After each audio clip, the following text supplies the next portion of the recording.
दोस्तों, क्या आप भी उन लोगों में से हैं जो पुराने वक्त को याद करके कहते हैं कि एक जमाना था जब समोसा 3 रुपए का था, 1 रुपए में ये आ जाता था, वो आ जाता था। अगर हाँ, तो क्या आपने कभी सोचा है कि इनके दाम कैसे बढ़े? इसका एक आसान जवाब है, महंगाई। पर महंगाई कैसे बढ़ती है? इन्फ्लेशन क्या है और क्यों है? और सबसे जरूरी सवाल, हमारा पैसा कौन कंट्रोल कर रहा है और कहां से आ रहा है? हेनरी फोर्ड ने एक बार कहा था कि अगर आम लोगों को पता चल जाए कि पैसा आखिर कैसे बनता है तो शायद कल सड़कों पर दंगे होने लगे। और सच कहें तो ये बात गलत भी नहीं है। अगर आप इस अजीबोगरीब सिस्टम को आज समझना चाहते हैं तो तैयार हो जाइए कुछ बहुत ही बड़े खुलासों के लिए। वीडियो शुरू होने से पहले चैनल को सब्सक्राइब करना और बेल आइकन को दबाना मत भूलिएगा। तो कौन कंट्रोल कर रहा है हमारा पैसा? ना आप, ना हम, ना कोई प्राइवेट कंपनी। और अगर आपको लगता है कि सरकार इसे कंट्रोल कर रही है तो भी आप एक झूठ को जी रहे हैं। अगर हमें पैसे की बात करनी है तो अमेरिका चलना होगा। इस बात से कोई फर्क नहीं पड़ता कि आप किस देश में रहते हैं, क्योंकि हर देश की करेंसी यूएस डॉलर पर डिपेंड है। डॉलर के हिसाब से ही बाकी करेंसीज के रेट तय होते हैं। लेकिन सोचिए कि अगर डॉलर में ही कुछ बहुत बड़ी गड़बड़ी हो तो? 20वीं सदी की शुरुआत में कुछ लोगों ने अमेरिका में एक सीक्रेट मीटिंग की। मीटिंग सीक्रेट इसलिए थी क्योंकि ये दुनिया बदलने वाली थी। और इस मीटिंग में बैठे 7 लोग दुनिया के सबसे अमीर लोग थे। कितने अमीर? इतने अमीर कि इन 7 लोगों के पास उस वक्त दुनिया का 25% पैसा था। मीटिंग 9 दिन तक चली और इस मीटिंग से निकला फेडरल रिजर्व सिस्टम। इस सिस्टम ने फेडरल बैंक को जन्म दिया, जो सरकार को कभी भी लोन दे सकता था। उस वक्त के बाकी बैंकर्स ने सिस्टम का विरोध किया, लेकिन अपनी चालाकी और मीडिया को मैनेज करते हुए इन लोगों ने सिस्टम अमेरिका की कांग्रेस से पास करवा लिया। और उसके बाद ये सिस्टम फैलता हुआ दुनिया भर में चला गया। आज नॉर्थ कोरिया समेत सिर्फ 3 ही ऐसे देश हैं जहां अभी भी ये सिस्टम नहीं है। ये सिस्टम था एक सेंट्रल बैंक बनाने का। अमेरिका में फेडरल रिजर्व बैंक और भारत में रिजर्व बैंक ऑफ इंडिया। शुरुआत में system Bretton Woods system follow कर रहा था, यानी कि डॉलर को सोने से बैक किया जाएगा और डॉलर की कीमत सोने पर निर्भर करेगी। इसका एक फायदा यह था कि अगर आपके पास डॉलर में पैसा है तो आप उससे कभी भी सोना तो कम से कम खरीद ही सकते हैं। आसान भाषा में कहें तो आपके पास जो नोट है वो कागज नहीं है, सोना है। इस सिस्टम के चलते डॉलर सोने पर निर्भर हो गया और दुनिया की बाकी सारी करेंसीज डॉलर पर। सभी करेंसीज का एक्सचेंज रेट फिक्स था। साथ ही यूएस डॉलर इंटरनेशनल ट्रेड की भी करेंसी था। सभी देशों के बैंक अपने यहाँ डॉलर्स में कुछ रिजर्व रखते हैं ताकि व्यापार किया जा सके। सब सही चल रहा था, लेकिन फिर अमेरिका में आए रिचर्ड निक्सन, उनके 37वें राष्ट्रपति, जिन्होंने डॉलर की गोल्ड पर डिपेंडेंसी को समाप्त कर दिया। इसका मतलब अब जरूरी नहीं है कि डॉलर के बदले आपको सोना मिल सके। इसका यह भी मतलब था कि अब आपके पास डॉलर है तो कोई नहीं जानता इसकी असली वैल्यू क्या है।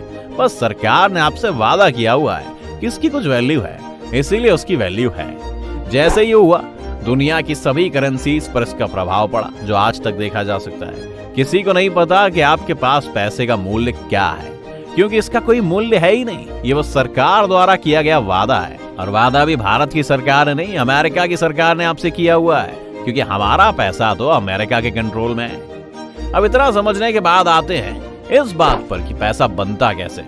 इसका जवाब थोड़ा सा पेचीदा लगेगा आपको, लेकिन यही सच है कि हमारा पैसा लोन से आता है। मतलब कि जब सरकार को लोन चाहिए होता है तो वो एक बॉन्ड बनाती है। ये बॉन्ड आखिर में एक सेंट्रल बैंक तक जाता है, जैसे कि फेडरल रिजर्व, और यहाँ से फेडरल रिजर्व सरकार को पैसा दे देता है। सेंट्रल बैंक इस पैसे को कहाँ ले जाता है? कहीं से नहीं, वो ये पैसा इन्वेंट कर लेता है।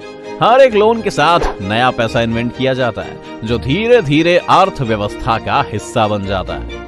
आप जब भी एक कमर्शियल बैंक से लोन लेते हैं तो बैंक आपको वो पैसे नहीं देता जो उसके पास पड़ा है, वो नया पैसा बना लेता है। इस नए पैसे के कारण ही जो बाकी का पैसा है उसकी कीमत घट जाती है। अब सबसे मजेदार बात यह है कि जो पैसा आपने बैंक से लोन लिया उसके ऊपर आप ब्याज भी देंगे, तो ब्याज देने के लिए नया पैसा कहां से आएगा? जवाब फिर से यही है कि कहीं से नहीं। इसीलिए आपने देखा होगा कि दुनिया का हर एक देश इस वक्त कर्ज में है। किसी भी देश का कर्ज जीरो नहीं है, बल्कि जो देश ज्यादा समृद्ध है उनके ऊपर कर्ज और भी ज्यादा है।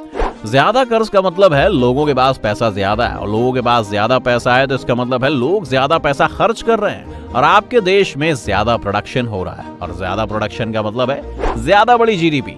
दुनिया की सबसे बड़ी इकोनॉमी अमेरिका के ऊपर इस वक्त $28 ट्रिलियन से भी ज्यादा का कर्ज है, जबकि इंडिया का कर्ज केवल $2 ट्रिलियन है। आप खुद ही सोचिए कि कौन सा देश ज्यादा अमीर है, किसे कर्ज की ज्यादा जरूरत है।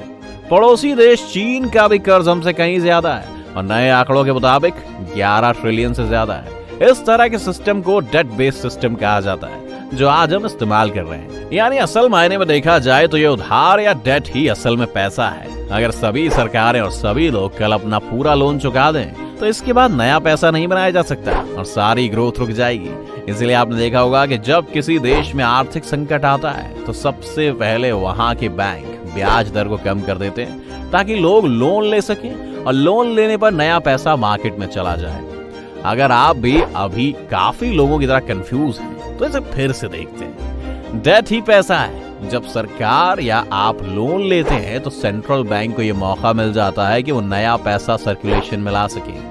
इस पैसे की असल में कोई वैल्यू नहीं है, ये बस एक वादा है जो बैंक आपसे कर रहा है, क्योंकि पूरी दुनिया के लोग इस बैंक पर भरोसा कर रहे हैं इसलिए बस इस पैसे की कुछ वैल्यू है। साथ ही जैसे जैसे नया पैसा बनता रहता है पैसे की ओवरऑल वैल्यू कम हो जाती है और इसीलिए 3 रुपए का समोसा आज 10 रुपए का है। ये सिस्टम काफी समय तक सही काम कर रहा था, लेकिन हाल ही में इसमें परेशानी ये आई कि 2008 में आर्थिक मंदी के बाद से लोगों की आय महंगाई के हिसाब से नहीं बढ़ी है। अब पूरी दुनिया का हाल यही है, इसीलिए सभी महंगाई की मार झेल रहे हैं। और सच कहें तो 2008 की आर्थिक मंदी आई इसलिए थी क्योंकि 2000 में जब .com बबल क्रैश हुआ तो उसे बचाने के लिए अमेरिका के फेडरल रिजर्व ने केवल 1% ब्याज पर लोन देना शुरू कर दिया था।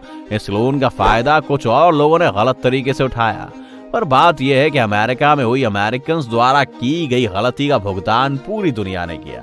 अगर 2008 की आर्थिक मंदी पर भी आप अलग से वीडियो चाहते हैं तो हमें कमेंट सेक्शन में बता सकते हैं। हाँ, इस सिस्टम का सबसे बेतुका उदाहरण जापान में लेकिन देखने को मिलता है, जहां जापान का सेंट्रल बैंक स्टॉक मार्केट में अब कंपनीज के शेयर खरीदने लग गया है। लेकिन उन स्टॉक को आखिर कोई बैंक कैसे खरीद सकता है जब उन्हें खरीदने के लिए बनाए जाने वाला पैसा वो खुद बनाता है? ऐसे कई और सवाल हैं जो एक्सपर्ट्स को चिंता में डाले हुए हैं और उन्हें लगता है कि एक दिन ये पूरा सिस्टम ही कोलैप्स कर जाएगा।